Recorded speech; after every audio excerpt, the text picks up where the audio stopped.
தமிழழகா, நீ ரொம்ப நல்லவன் எல்லாரும் சொல்றாங்க. வருங்காலங்கள்ல நாம நல்லவன் பேர் வாங்கணும்னா அதுக்கு ஒரே வழிதான் இருக்கு. என்ன வழி சொல்லுப்பா, நானும் தெரிஞ்சுக்கிட்டு நல்லவன் பேர் வாங்கிக்கிறேன். பேரை நல்லவன் வச்சுக்கணும். நீ நல்லவன் என்பதால் உன்னை யாரும் ஏமாற்ற மாட்டார்கள் என நம்புவது, நீ சைவம் என்பதால் புலி உன்னை சாப்பிடாது என நம்புவதற்கு சமம். இவன் ரொம்ப நல்லவன் ஒரு வார்த்தை சொல்லிட்டாங்க.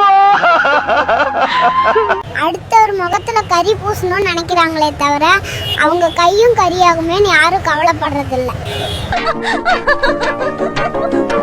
என்னங்க திங்க் பண்றீங்க? ஏதாவது சாதிக்கணும்னு நினைக்கும் போது தான் ஒன்று பசிக்குது, இல்லைன்னா தூக்கம் வருது. மானங்கட்ட பொழப்பா இருக்கு.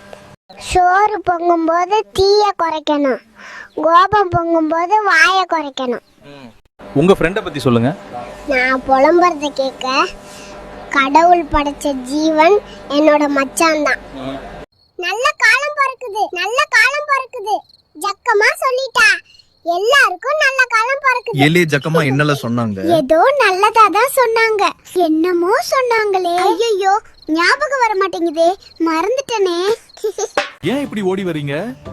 அம்மா கடைக்கு போய் அவசரமா தீப்பெட்டி வாங்கிட்டு வர சொன்னாங்க. வாங்குனீங்களா? ஆமா, போகும்போது எல்லாம் சரியா இருக்கான்னு பார்த்து வாங்கிட்டு வாடா செல்லமுன்னு சொன்னாங்க. சரிதானே? நானும் கடைக்கு போய் தீப்பெட்டி வாங்கினேன். அதில் 50 ஸ்டிக்ஸ் போட்டிருந்துச்சு. நானும் கரெக்டாக இருக்கான்னு எண்ணி பார்த்தேன். சரி, அப்புறம் என்னாச்சு? அப்புறம் தான் ட்விஸ்ட்டு, அதெல்லாம் கரெக்டாக எரியுதான்னு பார்க்க எல்லாத்தையும் கொளுத்தி பார்த்தேன். வேற என்ன பண்ணீங்க? அம்மா மொபைலில் பார்த்துக்கிட்டே என்கிட்ட அடுப்பை ஸ்கிம்மில் வைடான்னு சொன்னாங்க. வச்சிட்டீங்களா? ஆமாம் வச்சிட்டேன். ஆனால் அடுப்பை சிம்மில் வைக்கல, அதுக்கு பதிலாக இன்னொன்று அடுப்பில் வச்சுட்டேன். வேற எதை வச்சீங்க? அம்மா மொபைலை வச்சுட்டு வாசலுக்கு போனப்ப அவங்க மொபைலில் அந்த சிம் கார்டை எடுத்து அடுப்பில் வச்சுட்டேன். அடபாவி, அப்புறம் என்னாச்சு?